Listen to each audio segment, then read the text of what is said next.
Her Excellency, German Ambassador to New Zealand, Dr. Anne-Marie Schleich. I hope I pronounced well. Perfect. Thank you very much, Milenko. And ladies and gentlemen, dear friends, students and lecturers, and especially Professor Martin Holland, Director of the National Center for Research on Europe, and members of his staff and team here. And Theo Giesen, who sits over there. He's the Honorary Consul for Germany here in the South Island, based here in Christchurch. And I'd like to introduce my other half. This is Cheng Tan from Singapore, who's been married. We've been married for quite long. About 22 years. And he's been accompanying me on most of these places that you mentioned. But I really wish you all a very warm welcome.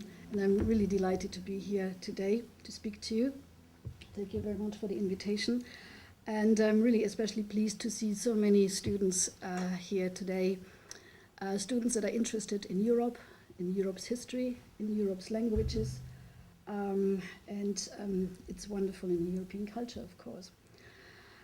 Let me first congratulate the National Center for Research on Europe and its director, Professor Martin Holland, and your team for the good work that you've been doing for the last 14 years. We were talking about that. It's really wonderful and amazing. And as you mentioned, I'm going to speak about three aspects, three topics. First, the EU and its achievements.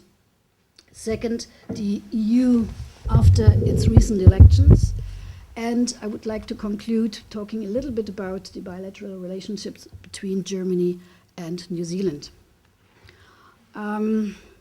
Europe and its achievements. But let me first start with a bit of a joke, and some of you might have heard that joke.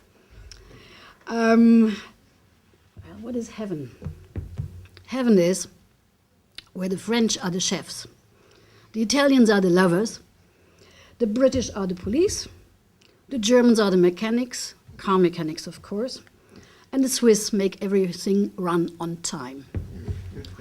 And what is hell? The British are the chefs. Sorry. The Swiss are the lovers, the French are the mechanics, and the Italians make everything run on time. Seriously, Europe matters. Europe matters to New Zealand. It matters because it is the second largest investor in New Zealand, and it's the third largest trading partner of New Zealand.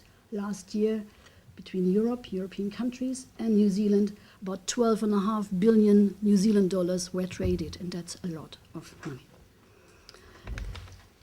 And today, I think the biggest achievement of the EU is that it has ensured peace between its member countries for more than 60 years. Member states have been at war with each other for more than 150 years. And I can speak of that a little bit. I come from a place, the place is called the Saarland. And the Saarland is a very small state of Germany now. But after World War I, as well as after World War II, the Saarland, belonged to France. Then it went back to Germany, and then it was back to France again.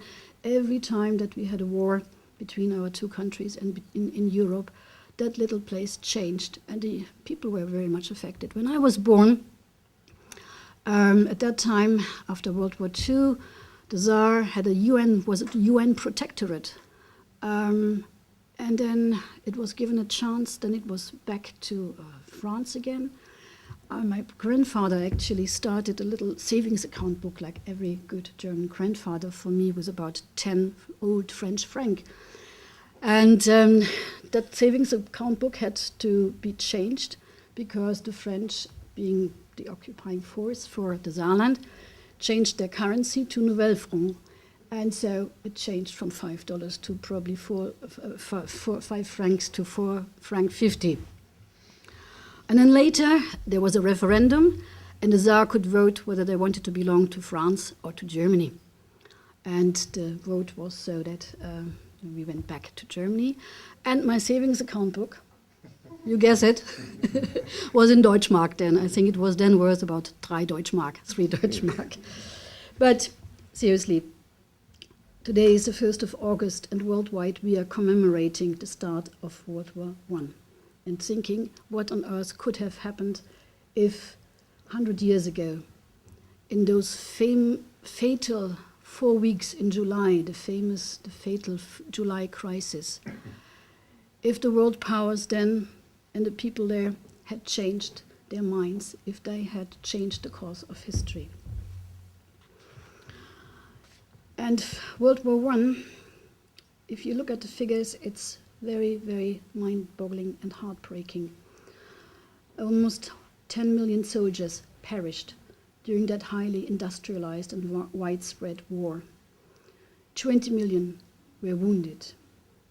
And New Zealand, with its 1 million inhabitants at that time, 103,000 New Zealanders were fighting the war in Europe. It was not their war, but you were there.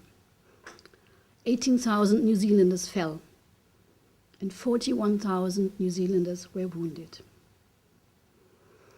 And today, a war between EU member states is unthinkable.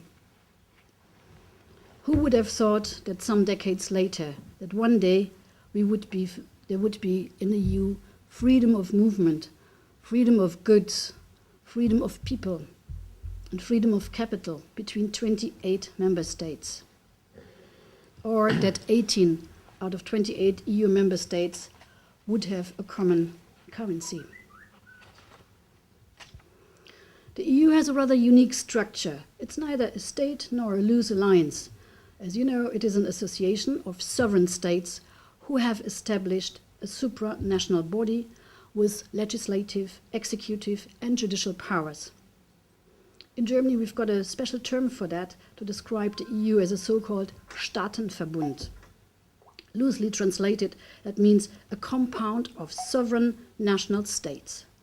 The EU provides a unique opportunity to see how different states can blend together without losing their essential sovereignty.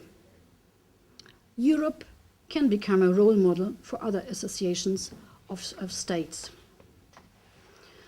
The member states have transferred some of their power to the EU, and the decisions taken by the European Parliament and the European Commission have immediate consequences on the daily lives of EU citizens. The fact that EU citizens can now use, for example, their mobile phones in neighboring EU countries without having to worry the clock is ticking and it'll cost a lot, is the result of European rules and regulations.